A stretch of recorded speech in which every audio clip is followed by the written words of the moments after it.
All right, Tom Nash is a YouTuber here on the platform, and he has about 300,000 subscribers, somewhere around there, but he talks about Palantir all the time. He loves Palantir, and he's been talking about the company for years and years and years. So credit to him for sticking with the company, and he's a massive shareholder from what I understand. He has regularly predicted that Palantir is going to hit a $1 trillion valuation.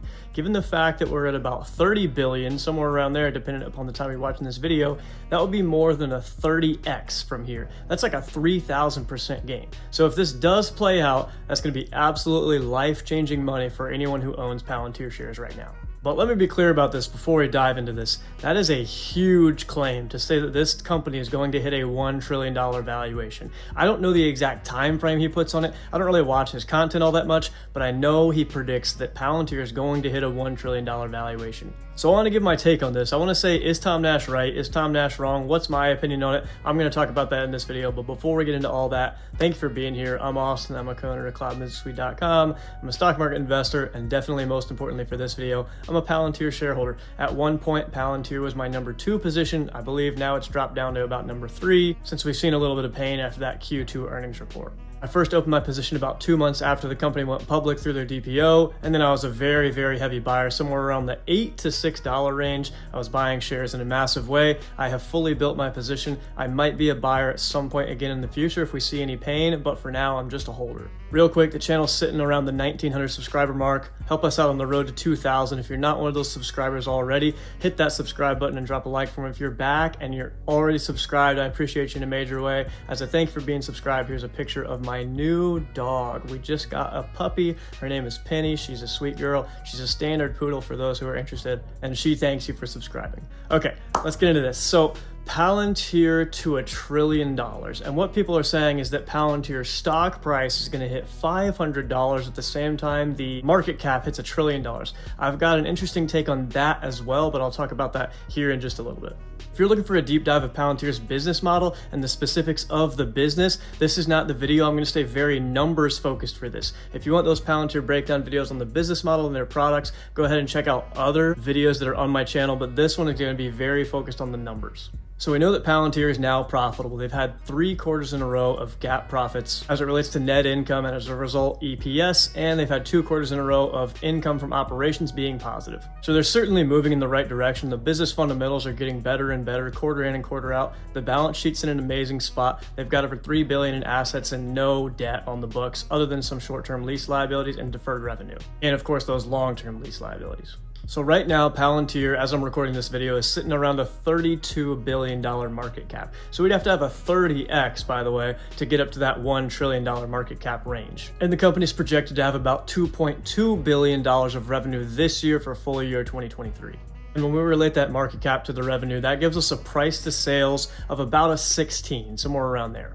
Price to sales of 16 is certainly not cheap, but I've also seen way more disgusting price to sales, especially with a company that has about an 80% gross margin like Palantir does. So let's check out another company that has a way higher price to sales, and I want to talk about why they're able to command that price to sales, and that is NVIDIA. So we all know about NVIDIA and how they've had an insane run this year, about a 5x on the share price. You could have bought the shares for like $100 a share, somewhere around there, and now as of recording this video, $485 a share on NVIDIA. This is due to their revenue absolutely exploding higher.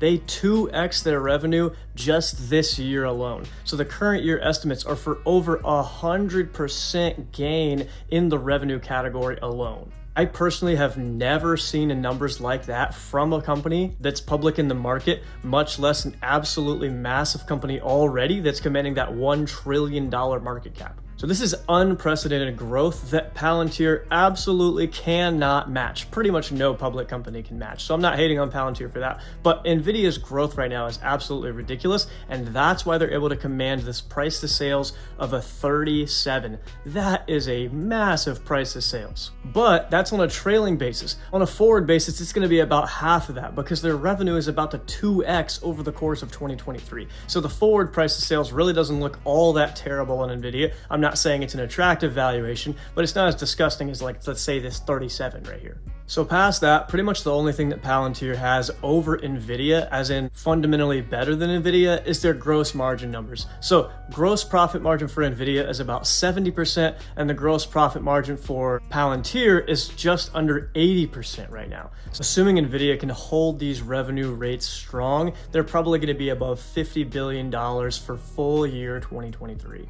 That's over 20 times the revenue that Palantir is about to have in full year 2023. So it makes sense that the stock is more than 30 times as valuable, especially given those growth rates being more than 5x higher. Palantir growth rates right now are certainly a hot topic. The company expected through 2025 to be able to have a smooth growth rate, meaning a CAGR of 30%.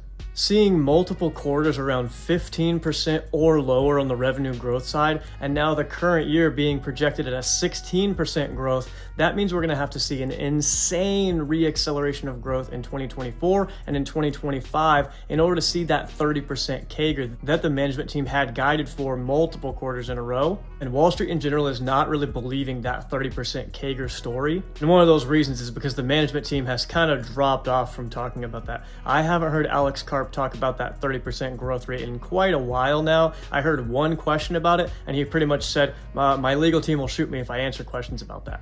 But Palantir is not going to command the valuation that NVIDIA is commanding with their 100+% growth. It's really hard to compare NVIDIA to Palantir. A lot of people like to do it because that's the most recent company to hit that $1 trillion valuation, but I think there's a better company to compare to, and that company is Salesforce. Does Salesforce have the exact same products? No. Does Salesforce have the exact same gross margins? No, but they are a software company, and Salesforce gross margins are around 74%, Palantir gross margins are around 80%. So a little bit of a premium valuation as you relate Palantir to Salesforce makes sense to me. And as of right now, Palantir's growth rates are higher than Salesforce growth rates. Salesforce is expected to grow 11% for full year 2023 and then 10% for full year 2024. That's a very respectable growth rate number, especially in these higher rate environment times with the Fed putting pressure on spending, trying to cool down the economy a little bit. But that still gets beat by quite a bit by Palantir's growth rates on the revenue side of 16% and 18% respectively for 2023 and 2024. But since Salesforce has those lower gross margins and lower growth rates, Salesforce is very much more realistically priced on a price to sales ratio of 6.63 right now as of recording this video. That's almost a third of Palantir's price to sales right now. But assuming their growth rates re-accelerate and get closer to that 30% mark or even go past that 30% mark, Palantir will continue commanding a premium valuation over Salesforce. So if Palantir continues to command at least a 50% higher price to sales ratio than Salesforce, and they just 10x their revenue to $22 billion. When I say just 10x their revenue, that is a large statement. It is not easy for a company to 10x their revenue over any period of time, much less the amount of years that I'm about to tell you right now. So if Palantir is able to get to that smooth growth rate, that compounded annual growth rate of around 30%, let's go a little bit under and say 29%. It would still take 9 years for Palantir to hit $22 billion of revenue. And if they're going to keep commanding that premium valuation over Salesforce, I could see them being somewhere between $200 billion and $250 billion of market cap. But that's 9 years out. And here's the unfortunate thing about Palantir and most software companies. Even if Palantir goes from $2.2 billion up to $22 billion of revenue, and their price to sales ratio drops a little bit. Like I said earlier, a 15 price to sales is not very sustainable. So I would bet we'll be somewhere around that 12 price to sales, which would put us in that $250 billion market cap range-ish.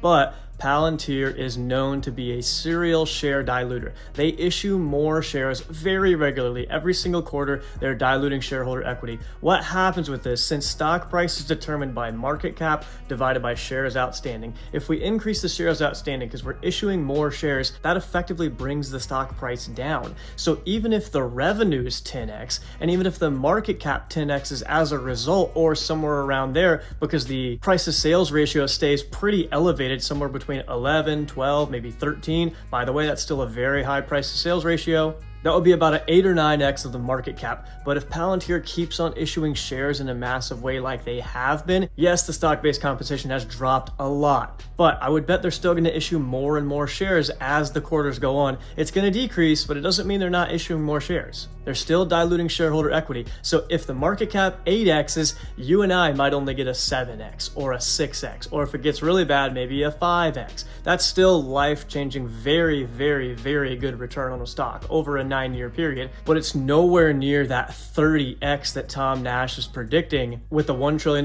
market cap or with the $500 share price. I think the $500 share price is less likely than the $1 trillion market cap, but I think both of them are very, very unlikely within the foreseeable future. Like I said, if they get back to those growth rates of 29+%, which they're way off from right now, then I think 9 years, we could be somewhere in the $200 billion market cap range. So my final answer on whether or not Tom Nash is right on Palantir, maybe. I don't know what his time horizon is on Palantir hitting $1 trillion, but if he's talking about 2 decades, I can definitely see it happening. If he's talking about 1 decade, if he's talking about 5 years, 3 years, some kind of short-term prediction like that, I think the chances of that happening are extremely, extremely low.